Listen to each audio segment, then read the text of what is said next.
Focus. I'm Afrida Rahman Ali. This is the show that brings to focus the top news story of the day. Another case of custodial death has now come to light in Tamil Nadu's Thattaranai, where a man was taken for questioning regarding the sale of spurious liquor and allegedly died in police custody. The victim's son has alleged that he was offered 2 to 7 lakh rupees by the local DSP and a sub-inspector level cop for keeping quiet on his father's sudden death. Family has now demanded action against the cops. But remember, this is not the first time. It's the second such case that has happened in Tamil Nadu in 10 days. On the 20th of this month, a 24-year-old Vignesh died after being held by cops in Chennai along with his friend for possession of contraband. In that case as well, opposition leader Edapadi Palaniswamy said that Vignesh's brother has come up with an allegation that police gave money to the family to hush up his death. So similar pattern happening all over again in a matter of 10 days. To talk about this case and on the issue of police atrocity, the number of cases of custodial deaths, alleged custodial deaths happening in Tamil Nadu is being reported with an alarming regularity. Let me introduce joining us here on the panel this evening, Mr. R. Rajagopalan, senior journalist, Mr. L.N. Rao, former DCP of Delhi, and also Kamruzaman Chaudhary, political analyst. We will have all these three experts join us shortly here on the program. Let's first listen in to the inputs that we have on the story. Let's listen in to the son of the deceased, and also let's listen in to what the opposition leaders in Tamil Nadu are saying this time about this case.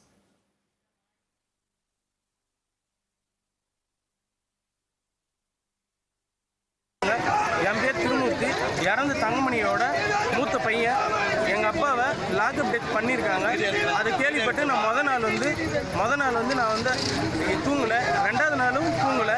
எதுக்காக அப்படின்னா பேரம் பேசுகிறாங்க. உங்கள் அப்பா இறந்ததை வெளியே யார்கிட்ட நீங்கள் சொல்லக்கூடாது அப்படின்னு சொல்லிட்டு பேரம் பேசுகிறாங்க.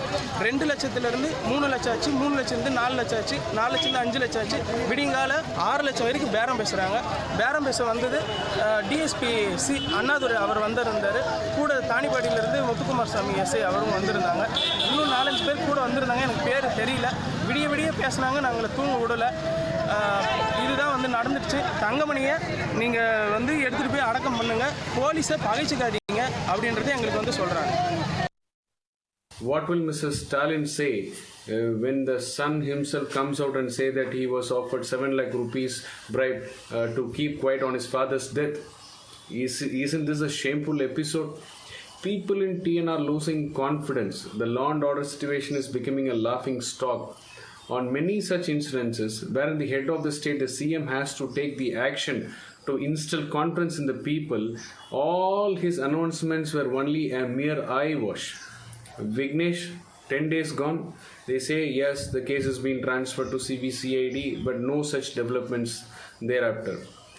A temple car which got electrocuted and 11 lives were lost. It was just a one-member commission for inquiry. That's what they say. And day for yesterday on custodial death, there is nothing happening in the state with respect to law and order to reinstill the confidence in the minds of the people. People in TN, a common man and civilian, are living in fear because of the breach in law and order by the keepers of the law themselves. Well, let me introduce once again, joining us here on the program is Mr. R. Rajagopalan, senior journalist, Mr. Kamruzaman Chaudhary, political analyst, and we are also hoping to be joined by Mr. L.N. Rao, former DCP Delhi.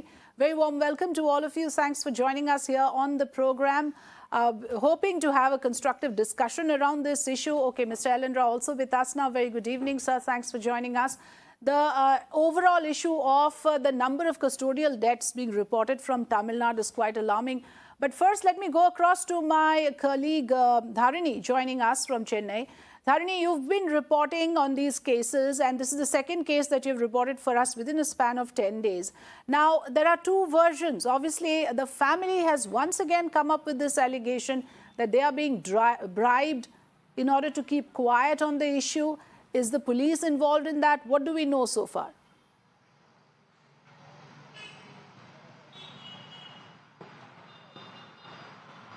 in a fresh development, the elder son of the victim, Thangamani, who allegedly died while under judicial custody in Tiruvannamalai, has leveled some serious allegations against the Tiruvannamalai police. So Tirumurthy, the elder son, has come out openly and told that the police tried to bribe their family into keeping mum, and he has told that top police officials, including DSP Annadurai and SI Muthukumar, several other police officers, they were telling that they are ready to pay 6 to 7 lakhs to the family to be silent about their father's death and to not make this into a big issue. So these are some very serious allegations against the Tiruvannamalai police leveled by the victim's own son. So far the Tiruvannamalai police hasn't reacted to the allegations. Even when he tried contacting multiple officers from the Tiruvannamalai police branch, they didn't react to the allegations. So we are waiting for some kind of reactions from the Tiruvannamalai police. But on the other side, these are really some of the very serious allegations coming from the victim's son himself. I don't know whether he is telling that the police, including top officials, DSP and SI rank officials, they tried to pay 6 to 7 lakhs to their family to be silent regarding their father's death. So the opposition leader Palanisamy has today demanded in the Tamil Nadu Assembly that this case should be transferred to the CBI for further inquiry, and he also told that fair compensation should be provided to the family of the victim. So meanwhile, the Tamil Nadu Chief Minister M.K. Stalin, he has told that the autopsy report of Thangamani is being awaited, and he told that as soon as the autopsy report comes and as soon as information about his death is revealed in the report, he'll look into the chance of inquiry into this incident. So right now at this point in time, the family members of Thangamani are very angry. They are demanding justice for Thangamani. In fact, they haven't got his body for cremation or burial yet. They are protesting in the roads of Tiruvannamalai, demanding justice for Thangamani. They are telling that they'll get the body of Thangamani for cremation or burial only if a fair and a thorough probe is being launched into this investigation. Okay, thanks for joining us, Dharini. Let's take a quick word, from our panelists joining us today. Mr. Kamruzaman Chaudhary, why is it that this kind of allegations are being leveled against the police? This is the second such case where the police, it seems, is intervening far from providing justice to the family, wants to hush up the case. That's the allegation of the family. Yeah, good evening, Afrida. First and foremost, let me begin with quoting the Supreme Court with regards what its comment were with regards to the custodial deaths. It said the worst crimes in a civilized society governed by the rule of law is the custodial deaths. Let me just cite you a few data examples of this. In last 2 decades, around 2,000 custodial deaths were reported, out of which around 900 cases were against the police personnel. And you know what was the conviction rate of the last 2 decades I'm speaking? It is around just 26 policemen have been found guilty or have been convicted. Now you see, this is not a peculiar case with regards to Tamil Nadu. You see, when you see the entire country's scenario and let's rank them according to their custodial deaths, then you find Gujarat at number 1, Uttar Pradesh at number 2. Even recently, when we take the case of Altaf in Kasganj in Uttar Pradesh also, he, it seems, committed suicide by hanging from a 2 feet high, a water tap. This is just absolutely ridiculous. In Hindi, we call it Rakshak Bhane Bhakshak. When the rule of the law, the preservers, the people who are supposed to protect the law, give justice to the victims, they themselves become perpetrators of the crime. Now, to cover up the entire episodes or entire custodial deaths, they go into all forms of harakiri and try to cover up the entire issue. That time, these cases come up. But it's never particular or peculiar only to Tamil Nadu. It is there all over India. Even there are reports that June last year in Tamil Nadu, a typical case of Mr. P. Jayaraj and his son Benix, they died in custodial deaths because they were arrested for violating the COVID norms. So these cases are there in each and every state I go and pick up. There will be some one or two the other custodial deaths happening. Now, we need to have a relook on the custodial deaths. Even when you see the Supreme Court guidelines with regards to the custodial deaths, that there should be CCTV installed in each and every police station across the country, but the states are not complying. So how can you blame the custodians of the law also for this?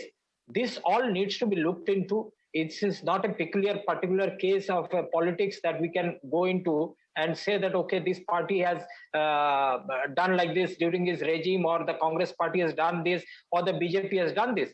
So we need to have a relook into the entire issue. Pattern now, that's the question. Is this becoming a pattern in Tamil Nadu? This is some sort of an extortion racket where families are bullied after an incident like this to pay money and be quiet. This happened in the earlier case, it seems, as per the opposition's allegation, even in the case of Vignesh, similar pattern. And the same thing happens all over again. In fact, you know, what is important here, Mr. Ellen Rao, I would like to understand from you, why is it that, you know, these alleged custodial deaths are happening? Is the process and procedure not being followed? If you have seen this case, what are your thoughts on why such allegations are being levelled against the police? As you heard Mr. Kamruzaman said, Rakshak bane bhakshak. Where will the people go? Yes, yes. The police, if they are doing atrocities on the people and they are not following the law of our land, because NHRC and there are Supreme Court guidelines also, while in custody, what is to be done and what action, what sort of SOP is to be taken care of. So any SOP and directions, if are not adhered to by the police, concerned police officer, and these are violated, there is a serious concern on that. And in so many cases, the inquiries are being conducted and the action is being taken against the police officers. In this case also, I think... But that has not become a deterrent, Mr. Rao. It has not, because if you look at Tamil Nadu after the Tuticorin case, there was so much outrage and national outrage around that case. Nothing has changed. It's the same Tamil Nadu police. Sometimes it's the Chennai police. Sometimes it's Tuticorin. This time some other place. Everywhere across Tamil Nadu, this high-handedness on the part of the cops has become the order of the day.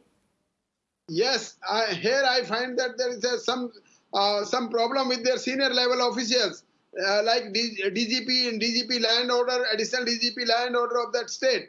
Because if there is deterrent action is not taken, then nobody will be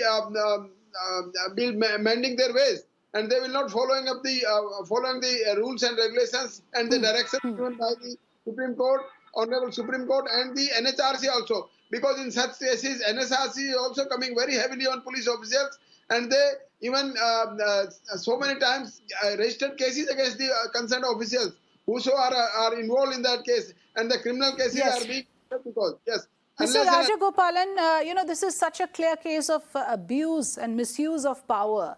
The police is clearly bullying the poor, and they think they are voiceless. Of course, we continue to focus on those stories. That's why this is a story we picked up for Big Focus. You know, this story that we are reporting today once again raises questions on the functioning of the police. And we've just heard a former DCP, Mr. Ellen Rao, saying it happens because it flows from the top. There is somebody at the top who is allowing all of this to happen right under his nose. Madam, I totally agree with Mr. Ellen Rao, because Ellen Rao has been in Delhi. I have known him, and I am talking to you from Delhi, and Ellen Rao is absolutely correct. It has come from the top. The DMK leadership is lethargic, and top of it, to mirror now viewers, I want to share very important information. Drugs are very prevalent in Tamil Nadu. There is a question of police unable to control it. The DMK government, especially the Director General of Police, has failed. Both of them have failed. The DMK leadership is busy in criticizing center and, you know, the policies of center, NEET, some other exam, some other, they are diverting their attention, whereas the real cause of action is 2 custodial deaths reported. There are unreported custodial deaths are also there. Therefore, my understanding is National Investigating Agency has submitted a report to DGP. What are they acting on? Second thing, it has got National Human Rights Commission's orders, Supreme Court orders. Why the Tamil Nadu DGP, especially the Tamil Nadu police, which is compared to Scotland police, have failed. Mr. Ellen Rao, former DCP, is absolutely correct. It has come from the top, and you cannot brush aside by giving 7 lakhs or 10 lakhs to the victims and brush up the case. Therefore, yes, but this is a case that has happened in Tamil Nadu. 2 cases within a span of 2 days, sir. This is inexcusable. We do hope that the government of the day takes a very strong and hard look at the events and does the needful to bring justice to the family. Mr. Rajagopalan, Mr. Ellen Rao and Kamruddin Chaudhary, thank you for joining us.